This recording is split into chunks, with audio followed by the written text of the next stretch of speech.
following is a chapter reading by the Worm Audiobook Project. Please support the original author at parahumans.wordpress.com. Thank you and enjoy.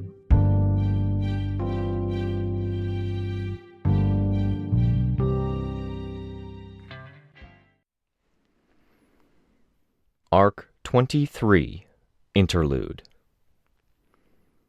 Lightning ripped across the landscape, following its own path, independent, breaking every rule that electricity was supposed to follow. It danced over the outside surfaces of houses, running across concrete and leaving glassy scorch marks in its wake. It touched objects that should have grounded it, channeling it into the earth, but leaped for another target instead.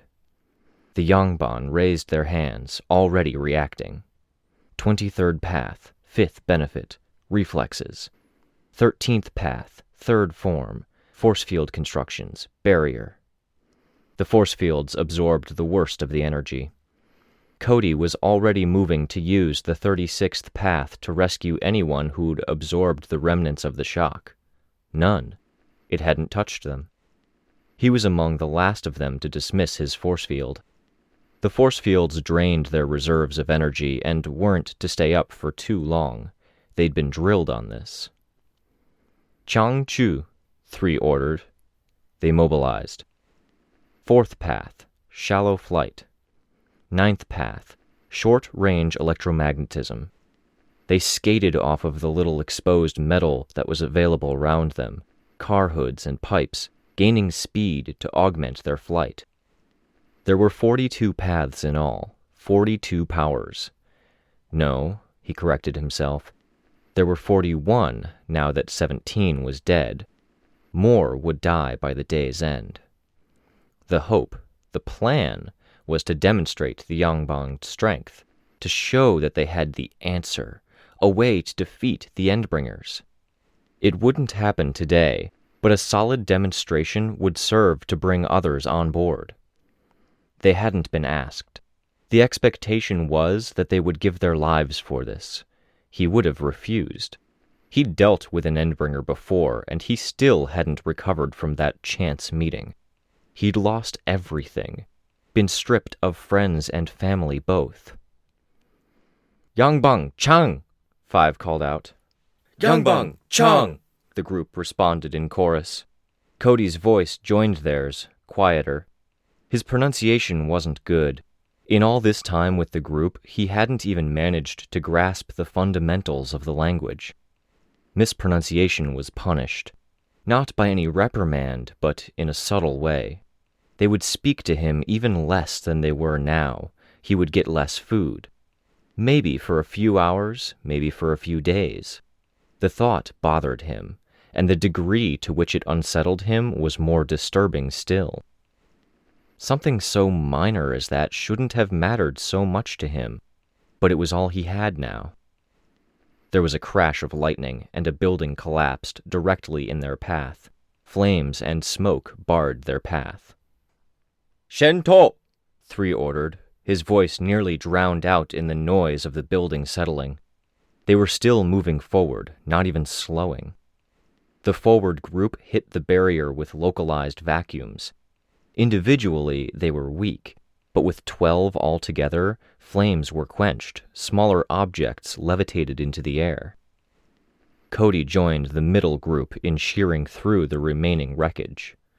31st Path, the cutting lasers. The first group was slowing a fraction, and Cody slowed his flight to hold formation. The 12 members of the Yangban only accelerated, flying around the group members they had been following. They turned solid, space distorting around them as they rendered themselves invincible and incapable of any action but their pre-existing momentum, effectively human bullets. They tore through the wreckage, clearing a path for the rest. He felt a rush, just being part of the unit, being a part of a maneuver that let them cut through a burning ruin of a building with the ease they had. Some of that rush, he knew, was the 2nd Path, magnification of powers. 2 wasn't present, she was too valuable to risk losing, but they still shared her power between them.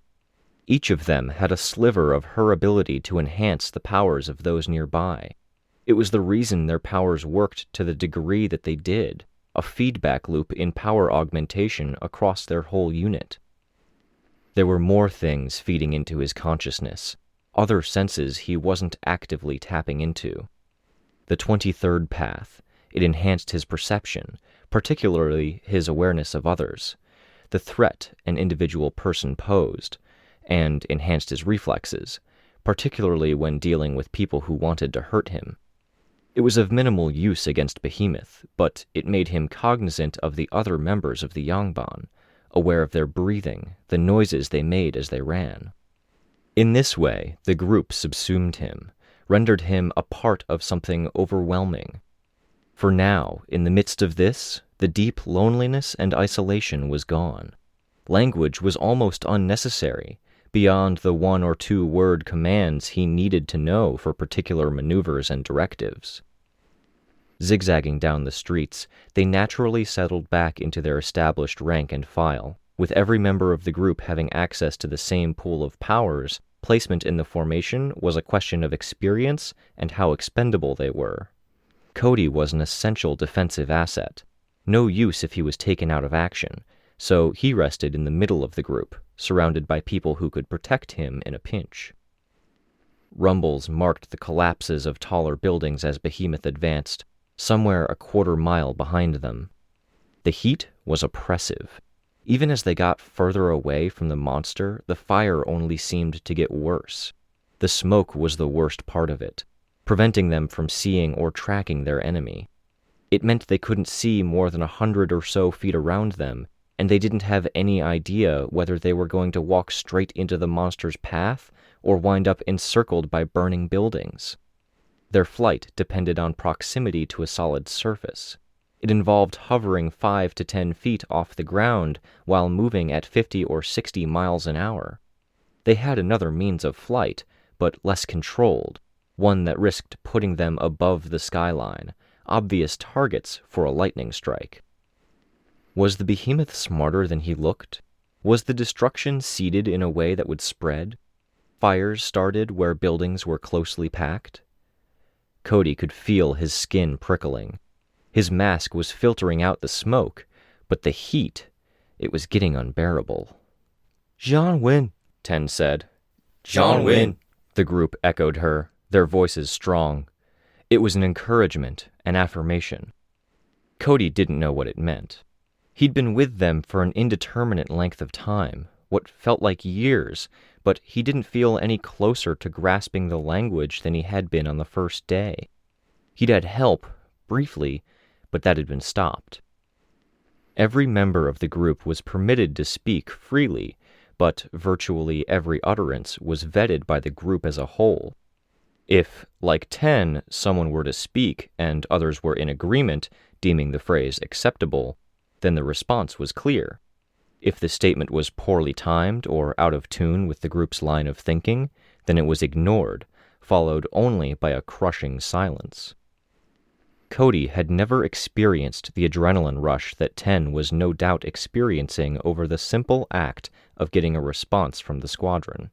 The group had never deemed his statements acceptable because his pronunciation was poor. He was a member of a tight-knit crowd, yet utterly, completely alone. Tieng! One of the members in the rear called out. They dropped to the ground, their landings practiced, wheeling around 180 degrees by planting one foot on the ground and sweeping the other out.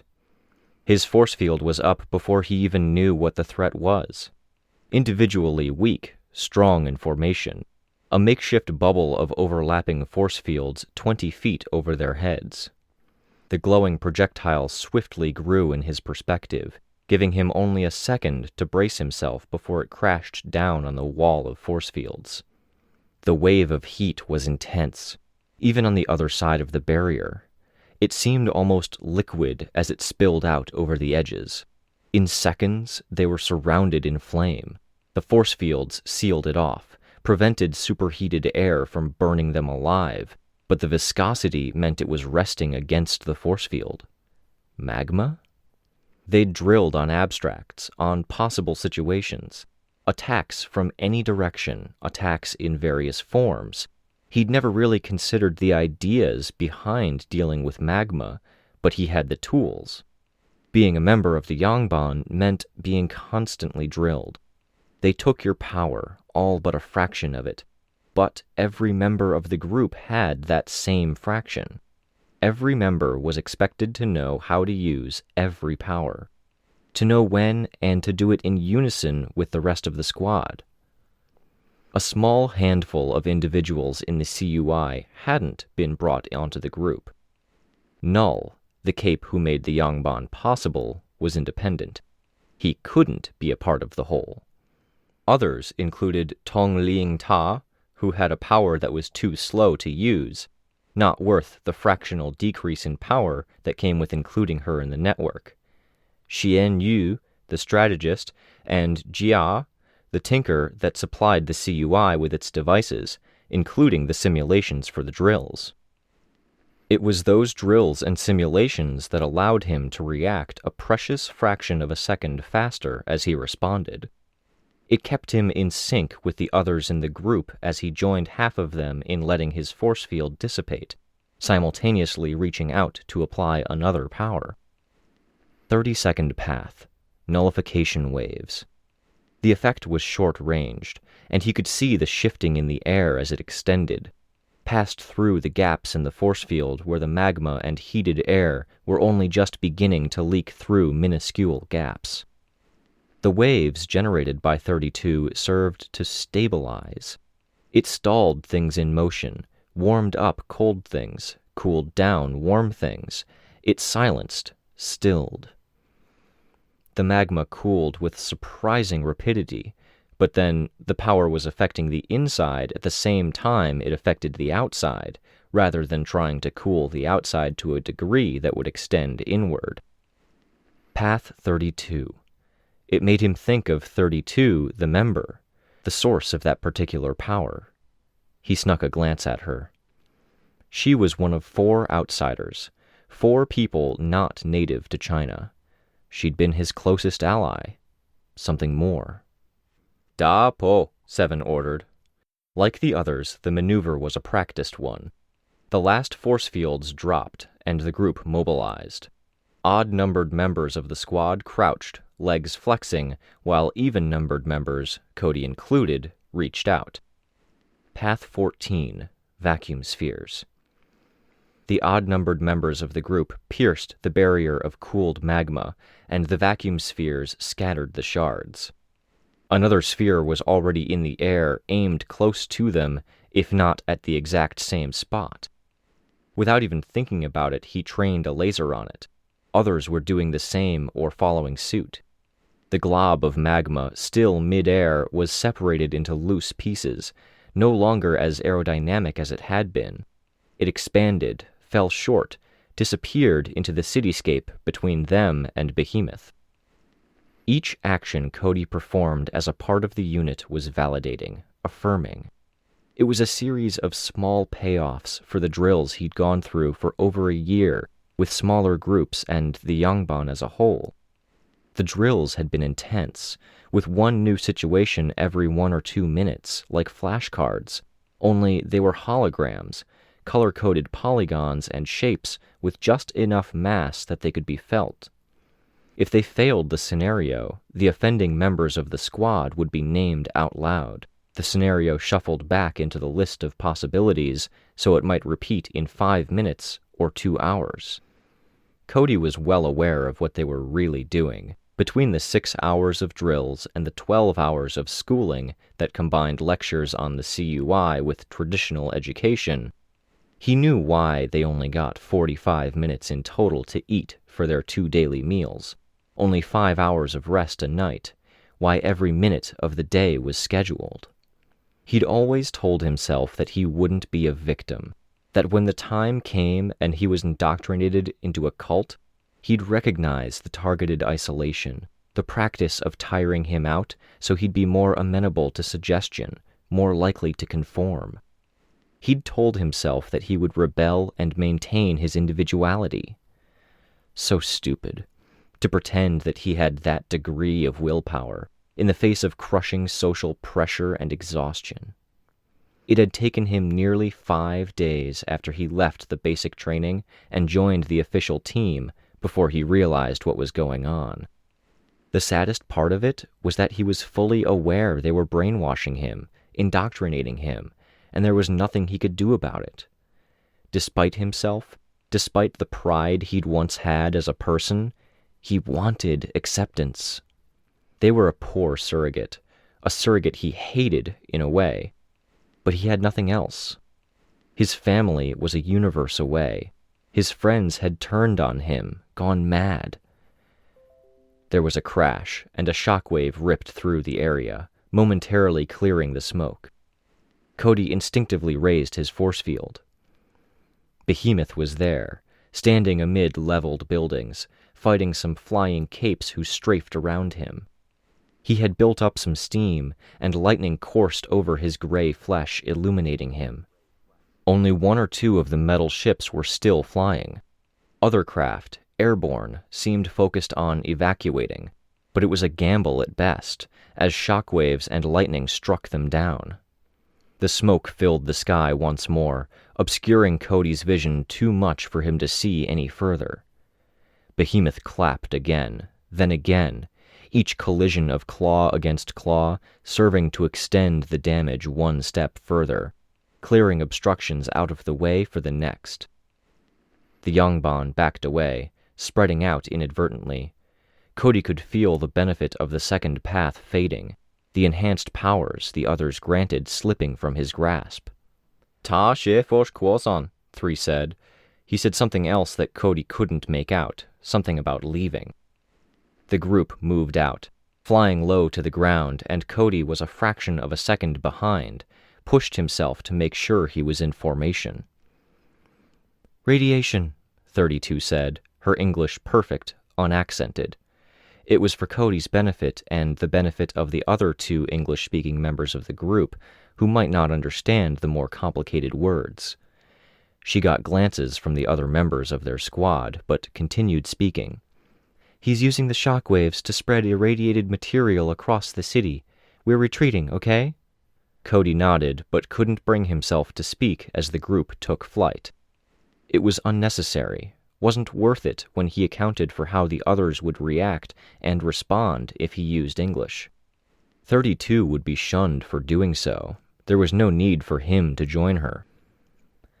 An explosion of smoke bloomed out in front of them. Not smoke, darkness. The Yongbon collectively dropped into fighting stances, ready to use any power the instant it was called for. Villains stepped out of the smoke, and it was only then that the benefits of the 23rd path belatedly granted the Yongbon their ability to sense these people. The power had been blocked by someone or something in their group. They were Westerners by the look of them. Cody's eyes narrowed as he studied them. A guy with a demon mask, surrounded by the same eerie darkness that formed a wall between the group and Behemoth. A young girl with a horned mask, a stocky guy or girl with a thick fur ruff on their hood, and a girl in black with an opaque pane over her face and a crossbow in her hands. The other group was also mounted, but clearly distinct in style, even if they'd shuffled together with the other group. The boy in medieval clothes with a silver crown, the girl in a frock, 2 grown women in evening gowns. They were all mounted on mutants. He had to reach for the name. The guy from Boston, Blasty? Blasto. He was supposed to make horrific mutants. Maybe he was here. The Yongbon edged around the group, wary.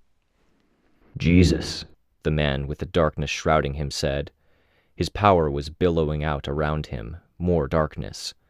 What the hell are you doing? He's getting the benefit of the power boost, Cody thought, but he didn't speak. The others were shifting uncomfortably, but the one with the white mask and silver crown and the 2 in the evening gowns, they seemed to take it more in stride. Something about them, it tugged at a memory. Not a strong memory, but a brief encounter at some point. It gave him an ugly, twisting feeling in his gut. He blinked, and the girl with the gray horned mask was right in front of him. He resisted the urge to react. His teammates, he knew, were raising their hands in anticipation of a fight. They were distrustful. They'd been taught that foreign heroes were dangerous, unpredictable. Thing was, they were right. As a rule, capes were fucked up. People were fucked up. The Yangban, Cody mused, resolved the situation by stripping capes of their humanity. She turned around as if she hadn't just appeared in front of him. Shit, you weren't kidding. It gets stronger as you get closer to more of them. I can do practically anything and they don't react. No idea, the man in black said. They're Chinese capes, A woman in a yellow evening gown said. They probably don't speak enough English to answer. Something nagged at him. Cody searched his memories. Between the crossbow and the boy in the Renaissance-era clothes, he couldn't help but think of the game he'd played with his friends before everything went horribly wrong. But the evening gowns, those masks. Accord. The bastard who had taken him, who had traded him to the Yangban for money. The anger was refreshing, startling, and unexpected.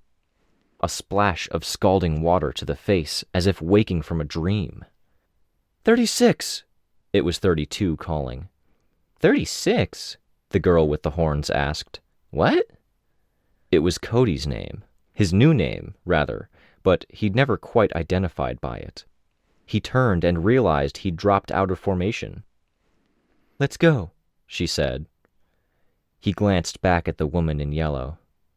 I can guess what you're thinking, but it's not worth it, she said. Every step of the way I got fucked. Fucked by Kraus, fucked by the Simurg, fucked by Noel, fucked by Accord, fucked by the fucking Yangban. The woman in yellow spoke. Whether it's answers or revenge or something else entirely, you won't find any of it here.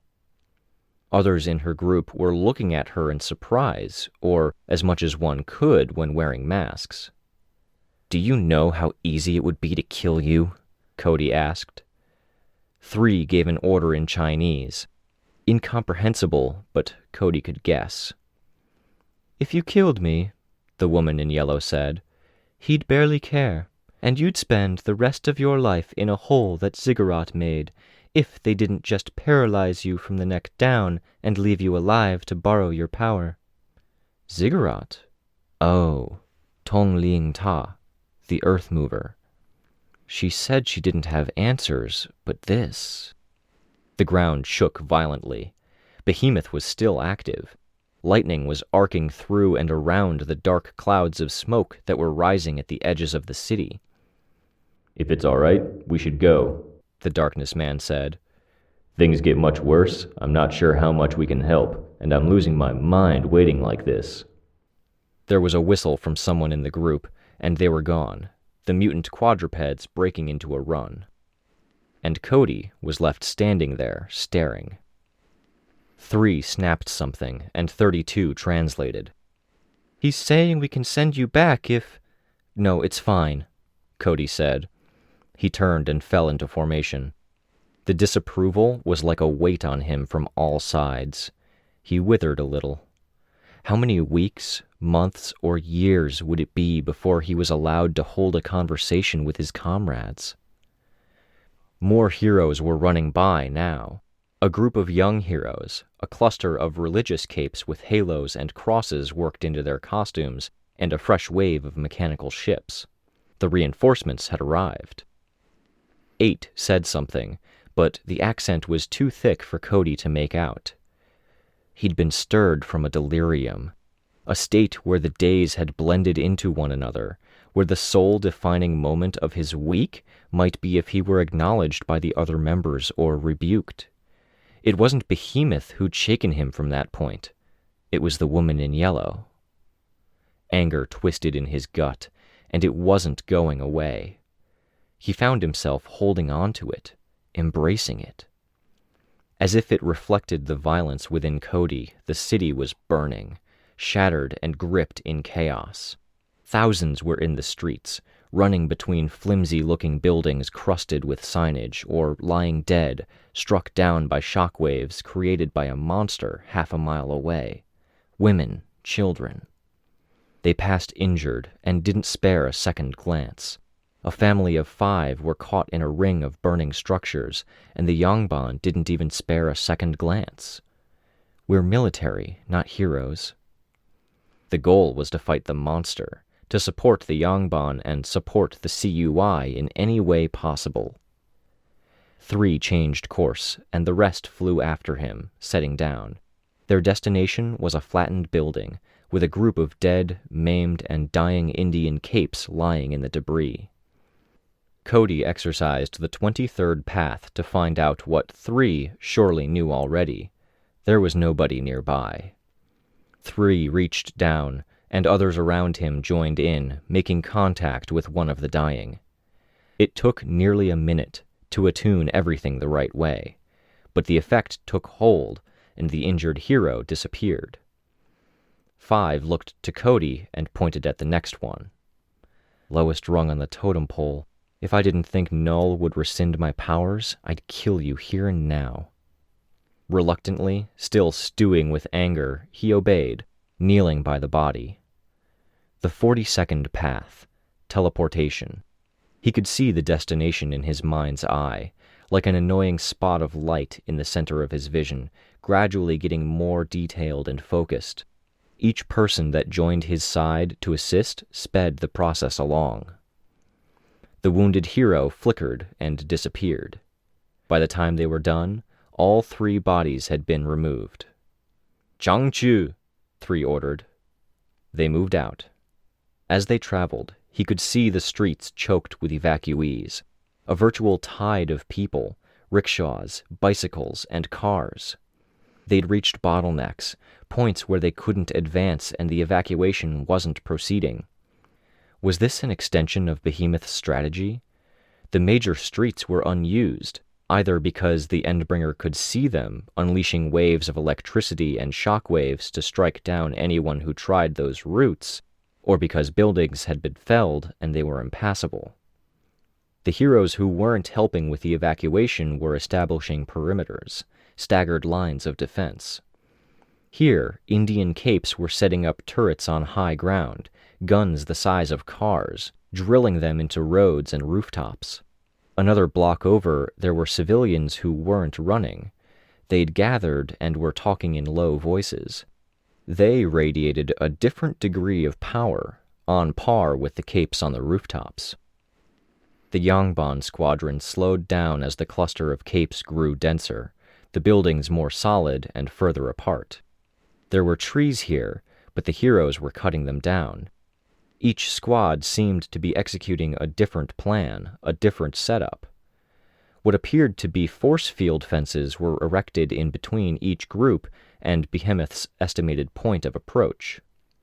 There was one group with heavy ranged weapons. An area was being cleared, set up with devices. Another area had been marked off with chalk, but it wasn't clear what they had intended to do. Tinkers everywhere were setting up. A kid with red armor and lenses had 2 odd-looking cannons set up on one rooftop, each the size of a city bus. It painted a picture, formed a script of sorts for the story that had yet to take place. The idea that Behemoth would change direction from where he'd initially started off wasn't even a consideration. They weren't consolidating forces, gathering together for one good strike, but were arranging it so one would follow after the other. The capes he'd already seen were the ones that had gone forward to support, to find the injured, trusting to mobility or evasion to slip away. And here, this far in, a dozen countermeasures were being set up, if not 24. This would be the staging ground, without the crush of flammable buildings all around them. Each countermeasure would occupy Behemoth for just long enough that the heroes could manage a barrage of attacks. The Yangban reached the center of the network, landing on the rooftop with the most capes, the makeshift command center. He only had to take one look, and he knew. Something vital was missing. They had any number of ways to stall, and each one would cost them a little, but for all of that, he couldn't make out anything that looked like it would end the fight. Cody could see the heroes react as the Yangban landed, and he could see the way others looked to one small set of people for cues. The top-level guys, the leadership of the Protectorate. A man in gleaming armor extended a hand to 3, who'd stepped away from the group. "We didn't expect the Yangban." 3 looked over his shoulder, and 32 stepped forward. 3 murmured something, and she translated. "Your PRT was very persuasive, Chevalier." "I suppose we can count on that as a good thing. You read the briefings and plans we sent out?" 32 continued to translate. "We did. With your permission, we'll return to the fight with Behemoth shortly, but we'd like to make a proposal." "I know what you're going to propose," Chevalier said. "I'm sorry, It's somewhat counter to our usual offer." 32 spoke quickly to match 3's attempted interruption. Chevalier fell silent. "Your heroes here are scared. They want to help. They are good people. We're offering another way. They can help without risking their lives." "I think I understand. You have to understand why I'm saying no," Chevalier said. "Our group shares powers. Time and time again, the West has refused them. We would rehabilitate your criminals and share their powers among us. They are divided in strength, but we have the ability to magnify powers. You can feel it now, being close." "Yes," Chevalier said. In the distance, a column of lightning cut through the wall of smoke above the city, as big around as an apartment building. Cody could feel the vibrations shudder through the building, as sturdy as it was, though the lightning was miles away. "We might each have only a share of power, reduced effect, range, or duration, but we regain as much as a third of that power back with this magnification, depending on how many are together. A full third of 40 powers at once. If any would volunteer, we would teleport them to a safe place where we would borrow their power for this fight only. We would send them home when the fight was over." Cody could see the reactions of the capes on the rooftop. People were exchanging glances, considering it. A part of him wanted to scream, to warn them, whatever the cost to him might be. "I see," Chevalier said. "For years we have boasted of the strength the Yangban offers the world, but we are small, and too many citizens with powers flee or fight rather than cooperate. Today we hope to show our strength. We have extended our support, and we ask for trust in exchange." "Your support is welcome, and that's why we couldn't ever ask you to make this leap of faith," Chevalier said. "I understand your motives are pure, but if some accident transpired, and a good cape didn't make it back, it would mean war." Cody hadn't missed the way the hero had stressed the words, a warning for his people, more than a statement for 3. "We would be exceedingly careful," 32 translated for 3. "Rest assured." Cody was watching the negotiations continue, Chevalier looking more and more uncomfortable, when he saw him. Accord. He was accompanied by a girl in a lavender and black costume, and a dark-skinned man in a suit. Cody had to hold himself back to keep from striking the man. It would be suicide, and no matter which power he used, Cody couldn't be sure he could guarantee a kill. He could see the moment where Accord saw the Yangban. Cody could see the reaction, as if the man had been slapped in the face. Accord's shifting mask gave away his reaction, and then his expression set, his body language neutral, as if nothing had happened and nothing was wrong. The girl beside him smiled, and brilliant green eyes settled on Cody, stark contrasts to her pale purple costume. He hated not knowing anything, being cut off by language barriers and the rules of the Yangban. Who was the girl in lavender? Where were Alexandria, Eidolon, and Legend? Every question left him more uneasy, increasingly angry, and Accord was the person who had put him in this situation. I'm a slave, and he's the one who put me in chains. May I interrupt? Accord asked. If the Yangban will excuse me, Chevalier asked 3. 3 nodded. As you will, we can wait. Cody suspected Chevalier had been hoping to end the conversation rather than postpone it. He stared at Accord. Do they know what you do? What you are? There was a crash, a clap of thunder, and a rush of hot wind. The cloud of smoke around Behemoth's battlefield was growing, and it wasn't just a matter of perspective of Behemoth getting closer. Capes flew off, joining the fray. The Yangban remained. What can you tell us? Do you have a plan? Chevalier asked Accord. I'll kill him. Somehow. I just need a chance.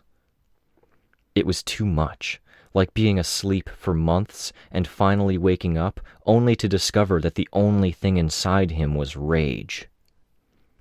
Optimal timing, Accord was saying. I'm still working out the particulars. Kraus thought he was smart too. When I'm done with you, I'll find him and kill him. What do you need? Contact information for your various squads. Cody virtually twitched with a need to move, a craving to fulfill some deep-seated desire for revenge, but the group around him wouldn't afford him the chance. Each member of the Yangban was simultaneously a prisoner and a guard, some more of one than the other. Chevalier nodded. You'll have it. Rein? A woman in blue limped forward. I'll handle it. The girl in lavender glanced at Cody before falling in step with Rein and Accord. Had she sensed his emotion? She hadn't said a thing.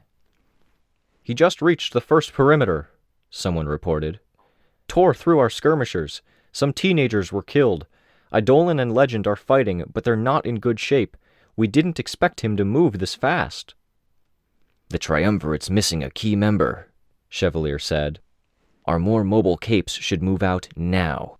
Meet him at the first perimeter if you're fast enough. Hold at the second if you aren't. Maintain cover where possible. Changchu, 3 ordered. The negotiations were over, it seemed. But he could feel the tickle of new powers taking hold. The 3 they'd collected from the shattered building were joining them, like it or not. The first power was an easy one to grasp. He could feel his body surging with some added strength, and that strength swelled a step further as the power-enhancing auras took hold. The second was a tinker power, he was almost positive. Or it was a thinker power with a focus on guns. Nothing useful. The third, another thinker power. His vision clarified a step. The ability to see through smoke? No, the ability to see through surfaces. He was disappointed, and he couldn't be sure why. What had he wanted? What did he want in general? Even now, he was alone. The Yangban wanted to collect capes, to prove themselves. The heroes wanted to stop Behemoth. Cody didn't care about either. He entertained the notion that helping Behemoth go loose would almost be better. It could mean the end of the Yangban, Accord's death, even Trickster's death if they had decided to show up. Except there was no reasonable way he could do that. Not for a lack of wanting to, but because he couldn't hope to oppose the Yangban and the heroes at the same time. Needed an opportunity. The Yangban passed through the worst of the smoke, into the blasted, shattered ruins of the city. In the moment they joined the fight, Cody held back. They sensed he was gone, but they couldn't disengage, not as Behemoth gathered up a ruined section of building and melted it down, hurled massive globs of melted plastic, metal, and stone at them. The process took a minute at the best of times, with help. His destination couldn't be a distant one, and he couldn't hope to behead the Yangban on his own, not with the members they'd kept in reserve, the precious ones, with powers they couldn't afford to lose, like twos. He nearly lost his concentration as a massive crash knocked him off his feet. The fight's only beginning, Cody thought.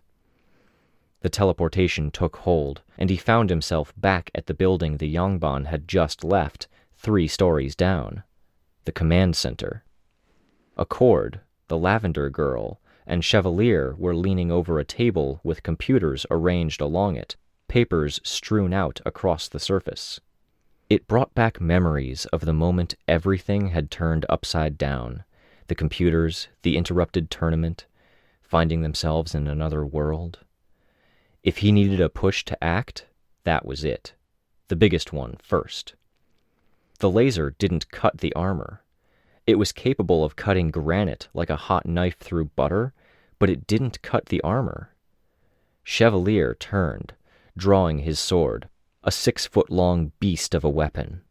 The armor glowed orange as the laser concentrated on his belly. "You lunatic!" he shouted, charging. Cody switched tactics. A force field. The sword shattered it with one swing. He flew out of the way as another swing came within an inch of decapitating him. A laser with one hand, a vacuum sphere with the other, pulling Chevalier off balance. Again, it didn't work. The man barely reacted as the vacuum sphere caught his legs. He aimed his weapon, and a combination of danger sense and a nullification wave stopped the shot in the chamber, disabling the gun. The X-ray vision was barely penetrating the sword or armor. Cody had to duck, back up, and rely on his enhanced reflexes to avoid Chevalier's attacks. He had 44 powers, and not one was letting him beat, what, a swordsman in a suit of armor? It was the lack of the power boost. The Yangban were only strong as a group, granting the aura to one another. Here, now, he was feeble. 40 powers and not one of them sufficient. Always second best, always alone, Cody thought. No. Keeping the laser trained on Chevalier, he used his own power, Perdition's power, the 36th path. Chevalier was moved back to where he was seconds ago. Cody backed out of the way, kept the laser trained on the hero, and the instant his opponent got too close, he used his power again. It barely set Chevalier back 2 seconds, but it was enough. Slow, steady, inevitable progress.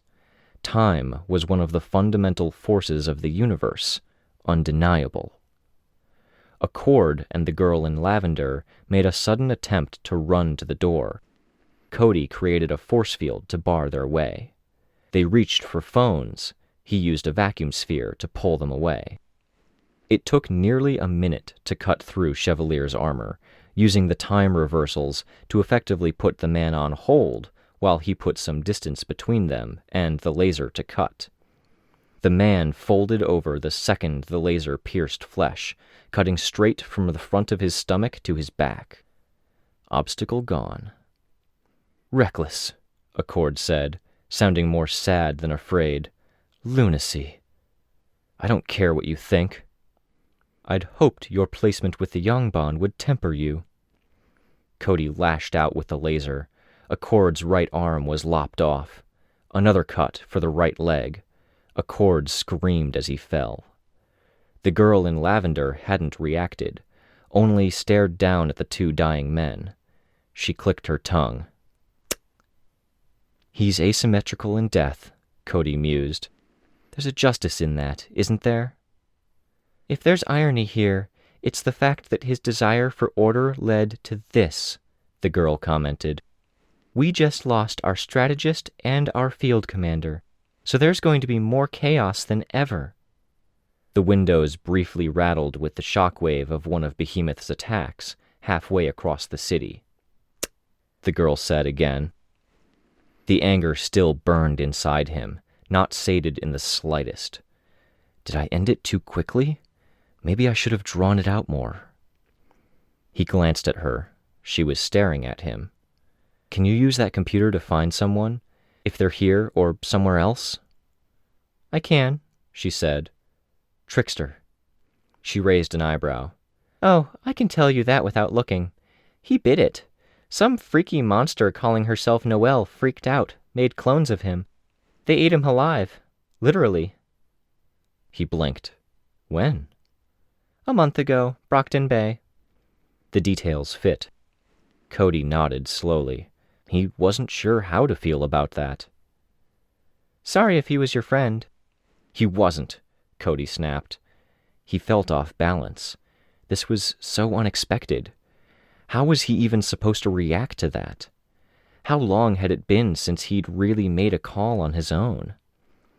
Slowly he spoke, as if sounding out the ideas as they came to him. No, I suppose that's good. Thank you. I'd tell you I'll make it quick, but you worked for him. You probably deserve it. Nuh-uh, she said. She backed away, gripped the edge of a table. Her entire body was rigid. I'll give you my phone. You can call any one of my buddies. Tell them it's Tattletale. They'll tell you we were constantly fighting. Only reason we haven't offed each other is that it would be mutually assured destruction. Trickery.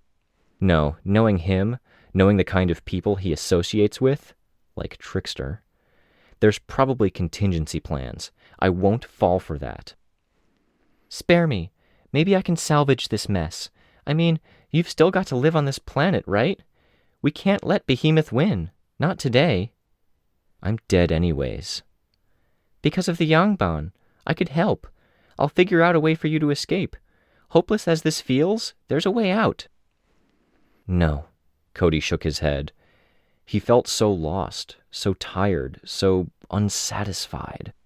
There was one major enemy left to eliminate, one more group who'd wronged him. The Yangban.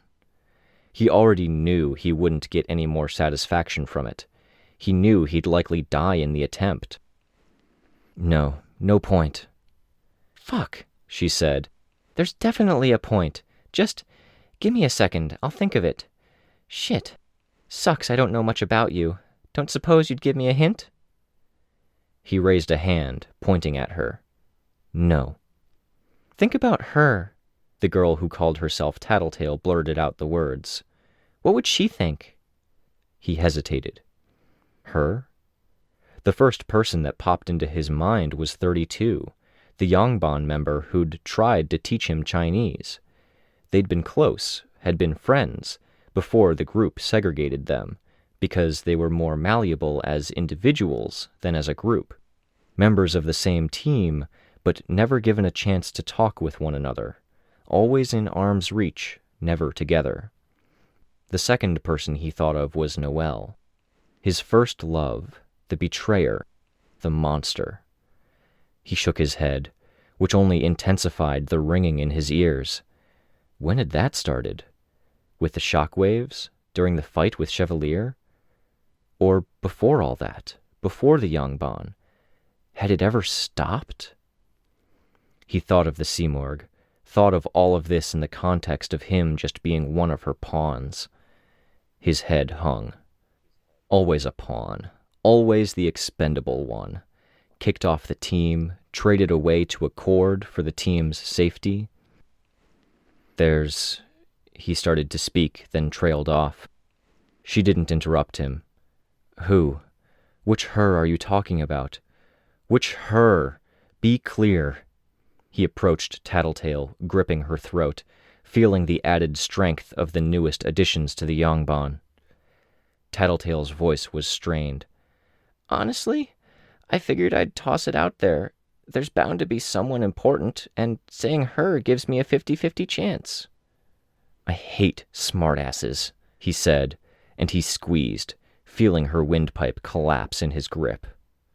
She fell to the ground, and he watched as she struggled for air that didn't come. The faint screaming rang through his head as he watched her struggle to climb to a chair, taking 10-15 seconds to just get her upper body onto the seat. She found a plastic pen, collapsed to the ground with it in her hand. When she flopped over onto her back, it was broken. She'd caught it between her body and the ground. This'll have to do as a surrogate for Trickster, Cody mused, watching. Had Noelle felt anything like this when she'd killed and devoured innocent people? a kind of despair mingled with helplessness. Anger was all he had left, the drive for revenge, the sole thing keeping him moving. Feeble and misdirected as this was, it wasn't it. Tattletale drew a knife from her belt, used the edge to remove the nib and the ink reservoir from the plastic case of the pen. When that was done, she stabbed herself in the base of the throat. She's giving herself a tracheotomy, Cody thought, watching in fascination, even as he reached out and took hold of the plastic pen case. He watched her expression as he crushed the plastic in one hand. And he felt nothing. Even the paradoxical grin that appeared on her face, in contrast to the frustrated slam of one hand against the floor, it reminded him of Trickster in an odd way, yet it added nothing to this. Think about her. What would she think? Tattletale's words struck him. He thought of 32, and without even deciding to, he used his own power on the pen case, returning it to the state it had been in seconds ago. He handed it back to Tattletale, then stood, his back to her, as he concentrated. As goals went, it wasn't much of one. He'd barely talked to her. As far as kindnesses went, hers had been minor at best, but he'd save 32. It took 2 minutes to carry out the teleport. He didn't have much time before the Yangban found a free moment to contact Null and rescind his powers. Maybe they were calling already. Maybe the electromagnetic radiation in the area would block the call. He'd find a way, regardless. He felt his power take hold and teleported. Back to the battlefield. Back to 32. Chest heaving as she greedily sucked in air through the plastic tube she'd jammed in the hole in her throat, Tattletale feebly crawled over to Chevalier. Her strength was depleted before she got halfway. She stared across the room at Accord and Chevalier's bodies, straining to see if either were breathing. She managed the only utterance she could, without the ability to bring air from her lungs to her mouth. A click of her tongue.